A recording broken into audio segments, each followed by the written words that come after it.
Well, ladies and gentlemen, it's finally time to wrap up our series on Admiral Spruance.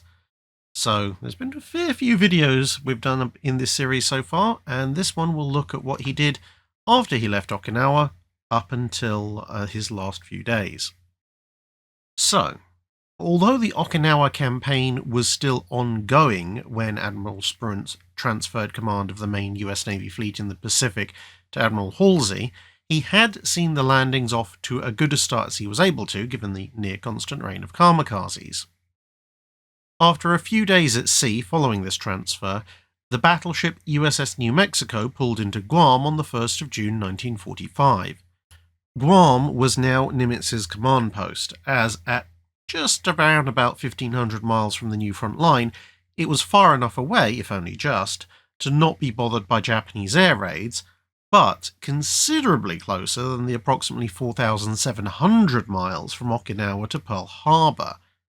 Although interestingly, it meant that Nimitz was now at almost exactly the same distance from the front lines as he had been when he'd been in Pearl Harbor during the Battle of Midway. But on Guam, Spruance at last found somewhere in the Pacific where he actually enjoyed the climate. Despite having spent almost the entire war on or near the warm waters of the Central and Western Pacific, Spruance had never actually been a big fan of the heat, and at Guam the senior officers' quarters were at a considerable elevation above sea level on a mountainside. As the second most senior officer in theatre, this meant he enjoyed much cooler accommodation than he would ever experience aboard a ship or back in Hawaii. But this wasn't just some luxury retreat. The next stage of operations had to be planned. As we discussed in the previous video, opinions on the way forward had already differed substantially amongst the US military.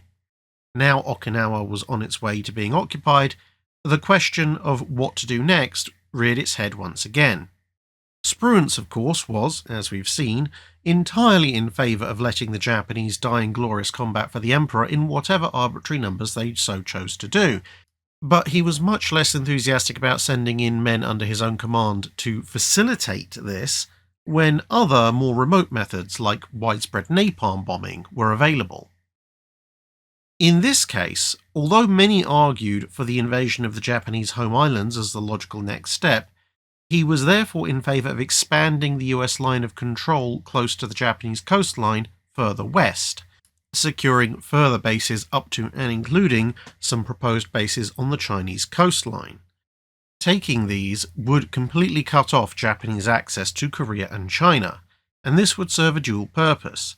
It would massively accelerate the food and other material shortages in Japan, and it would cut off the Imperial Japanese Army forces in China from almost all resupply, and that in turn would make the job of the various Chinese warlords and any allied supporting units much easier, as well as prevent any last-minute transfer of vast numbers of troops back to the home islands, just in case invasion then became necessary.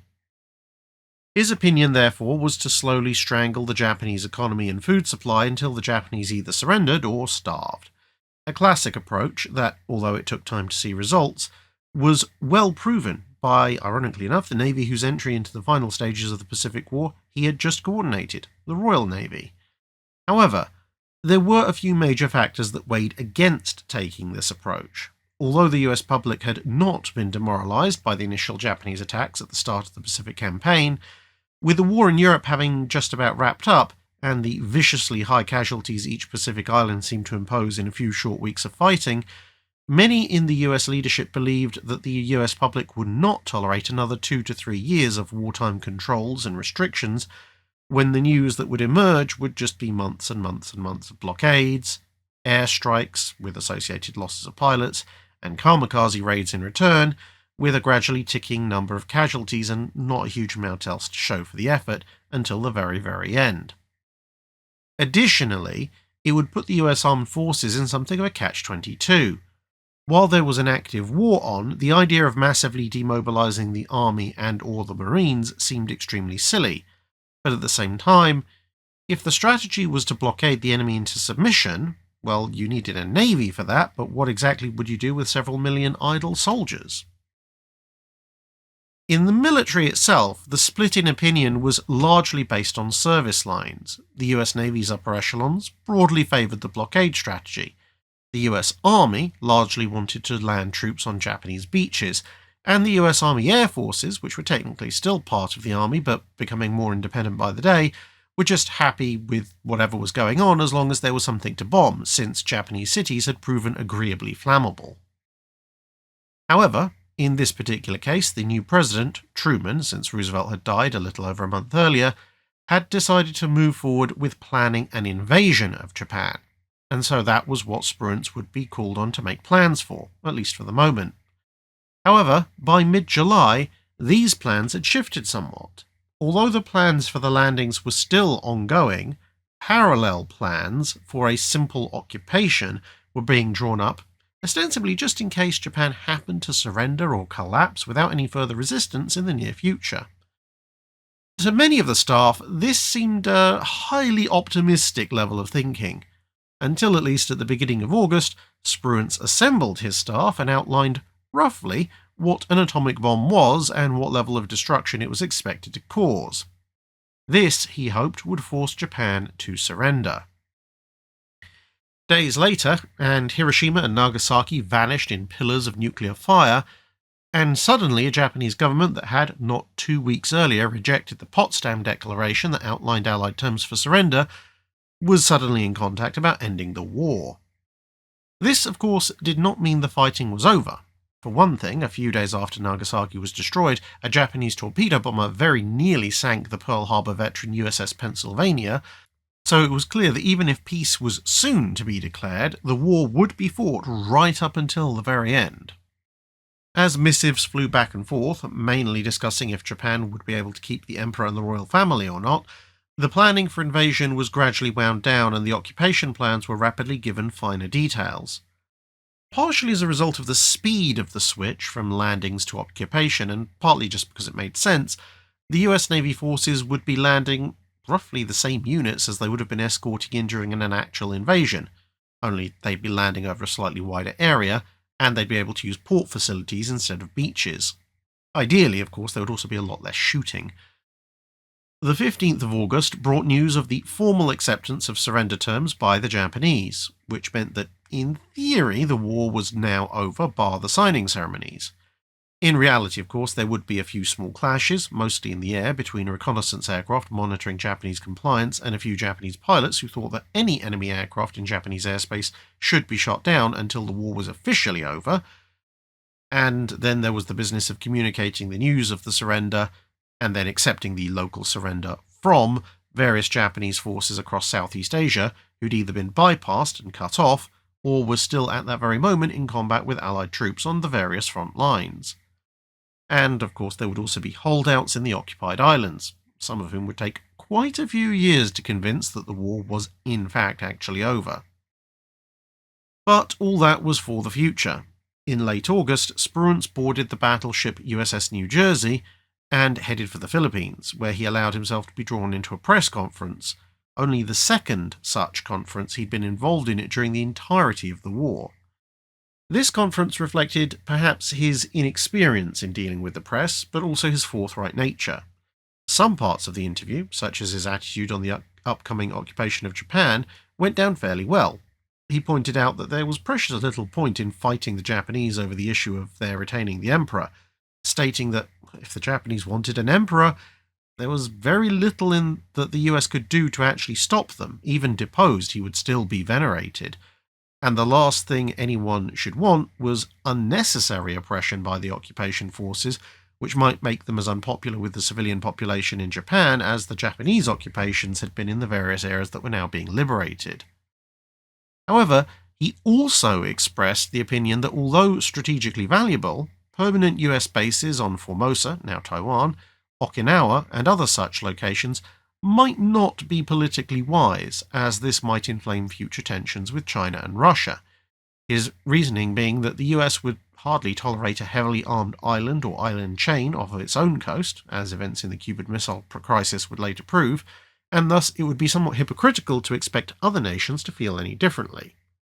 He also said that, with the war over, the US Navy should be reduced in size significantly, since there was now no potential major enemy fleet left in the world to fight, and thus the costs of the fleet as it stood were not justifiable. Although there was logic to both of these statements, and their wisdom of course can be endlessly debated, a senior officer expressing what were after all rather political views to the general public directly caused something of a firestorm in both the US Navy's upper echelons and the US State Department, both of whom made a point to express their disapproval of such views being expressed out loud by a serving officer in no uncertain terms, albeit the general public seemed to think his statements were considerably wiser than his ranking superiors thought. Although invited to the surrender ceremony by MacArthur, Spruance declined the invitation. It seems that he was far more eager to just be getting on with his next mission, that being recovering prisoners of war back into Allied hands. And it also seems possible that he and Nimitz had arranged specifically for Spruance to be away with the New Jersey, just in case the Japanese launched some final kamikaze attack and thus managed to wipe out the rest of the US Navy's senior officers aboard the Missouri during the surrender ceremony. As of course, this would mean Spruance would be in a position to take immediate command of the fleet, as they wouldn't be able to get him as well. And thus, while the surrender ceremony took place in Tokyo Bay, Spruance and the New Jersey were neck-deep in Operation Reamps, the recovery of said prisoners of war. A series of typhoons, as well as drifting mines, many ironically enough American ones who had been liberated from their anchor points by said typhoons, obstructed the initial efforts, but soon, with the provision of escorts, particularly minesweepers, various hospital ships and transports were soon making their way to various Japanese ports, with the battleship itself showing up on the 15th of September at Wakayama, just south of Kobe and Osaka, to supervise the release there of about 1,300 prisoners of war onto a small rescue convoy. This visit, however, had both light and dark sides to it. On the one hand, Spruance was glad to be able to tour the hospital ship Sanctuary, and the prisoners of war were glad to be going home. But on the other hand, along with their freedom came reports of what exactly the hell it was to be a Japanese prisoner. And these prisoners were of course the ones who had survived that experience. Spruance rapidly instigated investigations into any reported incidents, and in these he was both decisive but also remarkably even-handed. On the one hand, he dismissed most claims that were made where a prisoner in question had disobeyed a clear and, in his view, reasonable rule in a prisoner of war camp, and had then suffered the listed punishment for breaking said rules. And he also viewed reductions in food rations, at least if they'd been implemented in recent months, as an undesirable but understandable effect of the general food shortages in Japan that were being caused by the Allied blockade. On the other hand, if he found that the treatment had meted out to prisoners had gone over the line in any way, he was quick to advocate for maximum punishment, primarily in the form of speedy executions, both to send a message, and, as he saw it, to do the rest of Japan a favour by excising the worst of the population very speedily, before they could sink back into society and potentially spread their attitudes. Theoretically, Admirals Halsey and Fletcher were also to be involved in this repatriation effort, but before September was out, it was clear that Spruance would be assuming the title of Commander Naval Forces Japan, and so it seemed sensible to expand his purview to encompass all of Japan and its former empire. Halsey and Nimitz were preparing to head home for the US, which afforded an opportunity for Vice Admiral Rawlings to invite the US Navy's senior command cadre aboard his flagship, the battleship King George V, where all involved were delighted to be reminded that, of course, His Majesty's ships were in no way, shape or form mandated to be free from a stock of good drink. Spruance seemed to view the division of work as equitable. He rather liked being able to arrange the return of prisoners of war and then latterly US troops, and it meant he got to stay at sea, while he found the prospect of parades, naval reviews, and the supervising of the inevitable demobilization of the Navy with extreme distaste. So, if Halsey and Nimitz wanted to head home and take on those tasks, he was quite happy to let them get on with it. Part of his efforts ashore in Japan involved some interesting solutions. As the stress of being at actual war gradually lifted, it became more and more evident that much of the US Navy's current manpower, as well as that of the Army and the Marines for that matter, were essentially civilians brought into service for the conflict, not career soldiers and sailors. Now they wanted to go home as well, while Spruance was generally favouring longer-serving men who'd perhaps not seen home for half a decade or more on the first ships that were heading to the US West Coast. This, in turn, led to a rise in various sorts of crime ashore, for which the fleet's chief medical officer proposed the opening of an official naval brothel, under supervised medical control, where men could let off steam in a controlled environment. Spruance agreed, ordered the establishment set up, and was gratified to see reports of crime against the local populace drop off almost immediately. However, someone in the fleet wrote home complaining about the Navy-sanctioned brothel, and Spruance was ordered to shut it down. And depending on your point of view, fortunately or unfortunately, this was done, and the crime and STI rates duly climbed once again. As the various systems that needed setting up to facilitate the occupation and get the rest of the Allied personnel home settled into a routine, Spruance could now think about his future. Ideally, he wanted to remain in a position where he could stay at sea as long as possible, as he loathed the idea of ever being based in Washington, D.C. again. He hoped that he could replace Nimitz as Commander-in-Chief of the Pacific Forces, when the latter eventually would be promoted, and after that he hoped to become president of the Naval War College. In November 1945, though, he had to hand over command of 5th Fleet to Admiral Towers and head back to Hawaii, where he and Nimitz would have to await further news on their future in the Navy. At this stage, however, Spruance got his wish, but in something of a speed-run form. At the end of the month, Nimitz was summoned home for promotion, and Spruance indeed took over as Commander-in-Chief Pacific Naval Forces. But he would only have control over the Pacific for 2 months and 2 weeks, just enough time to get settled in, celebrate Christmas, and then start drawing up plans for what he actually wanted to do, before Towers showed up again like a bad penny, taking over in turn as SINCPAC in February 1946. Spruance had just received orders to return to the US, and fortunately they were ones he liked. He was to be the president of the Naval War College. And so he arrived home to little fanfare, with he and his wife promptly setting out from California in his old car for the rather epic road trip to Newport, Rhode Island, where he took over at the start of March. Nimitz was now Chief Naval Officer, and he ordered Spruance to get the Naval War College back up to speed and rework it to be able to respond rapidly to the future needs of the Navy. This was going to be challenging on 2 fronts. Washington, D.C. seemed almost rabid in its determination to repeat its performance in the aftermath of the War of Independence, the War of 1812, the Civil War, and various other conflicts, and cut the US Navy not so much down to the bone as right down to the marrow before sucking that out as well, as fast as humanly possible. And so his budget would be extremely limited. There was the additional question of what exactly should be taught there. Before the war, battleships with some carrier support as the decisive arm of action was the order of the day. Everybody was taught that is how things were going to be fought. Now, however, carriers were in the ascendancy, but on top of that, there were a whole bunch of new things. There was a new generation of heavy carriers in the midways coming off the slipways. Jet aircraft and early guided weapons were just clearing their first generation of implementation. Rafts of information on new submarine technologies were being acquired from Germany and Japan, as well as from allies and at home. Thoughts were percolating on the US Navy having its own sea-based strategic bomber force, and of course the British were off chasing their own tail on potentially taking the battleship to its next level with a 6-digit displacement and enough armour to build several divisions of tanks.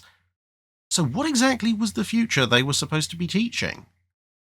Having grown to like the idea of an admiral's staff, Spruance decided that the best way to get things done was to form a new staff around himself made up of highly driven men, give them his guidance, and then set them loose, which would allow him some much-needed breathing room after half a decade at war. He decided that instead of trying to ram a particular school of present-day warfare down his students' throats, he would concentrate on setting them as many extremely challenging mental exercises as possible, as he judged that an officer of good intellect, with sound reasoning and good judgment, would be able to adapt to whatever situation the next stage of naval warfare turned out to be. In this vein, he aimed to determine which type of mind each student had, from a list of 3 which he had developed.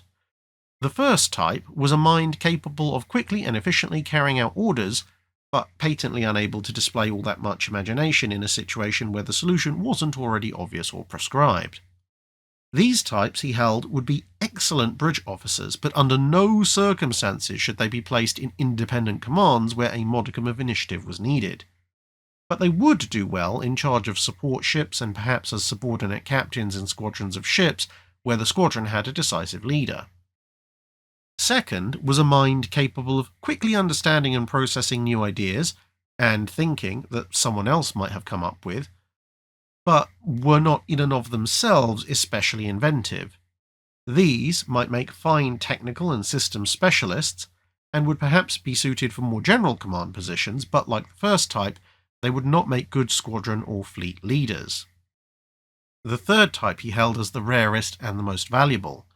These were men who could both think of new ways to respond to a situation and implement them, although he acknowledged that without the correct training they might hesitate when under fire, unable to decide which of the many options that were running through their heads should be the best implemented.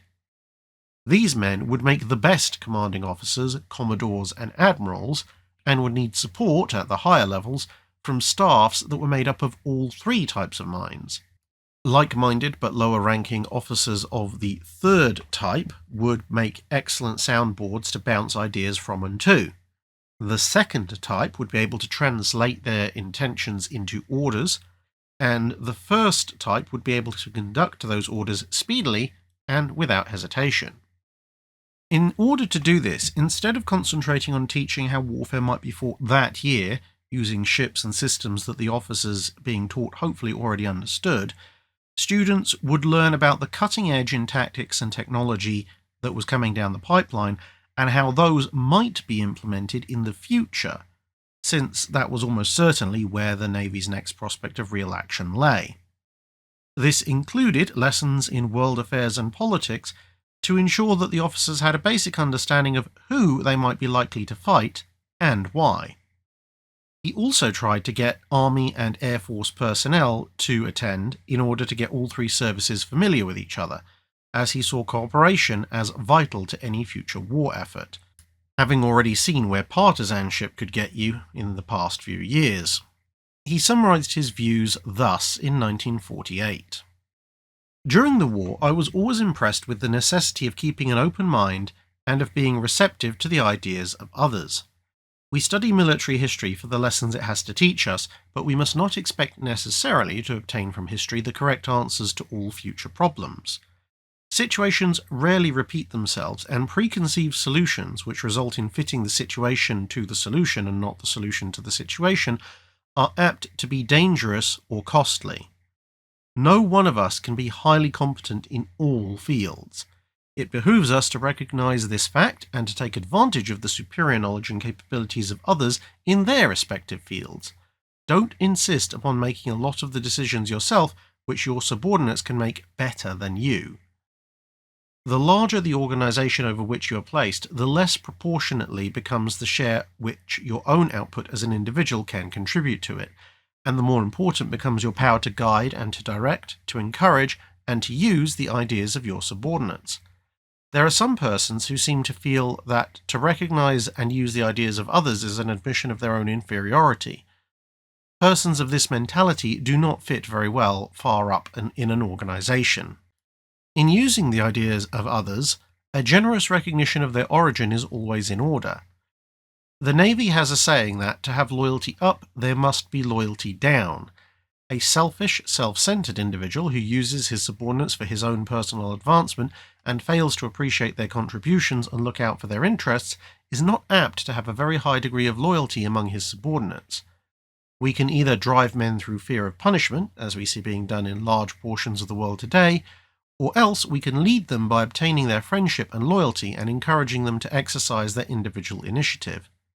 Punishment of recalcitrant individuals is required occasionally, but with intelligent people the other way is much the best.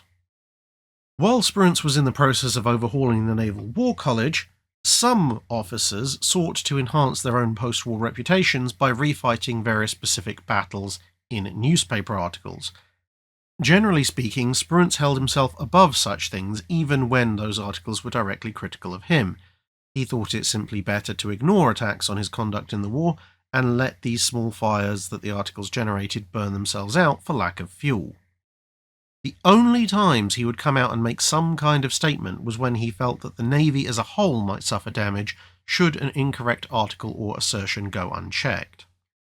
Thus was Spruance occupied for the last 2 years of his active naval career. He retired on the 1st of July 1948, having reached mandatory retirement age.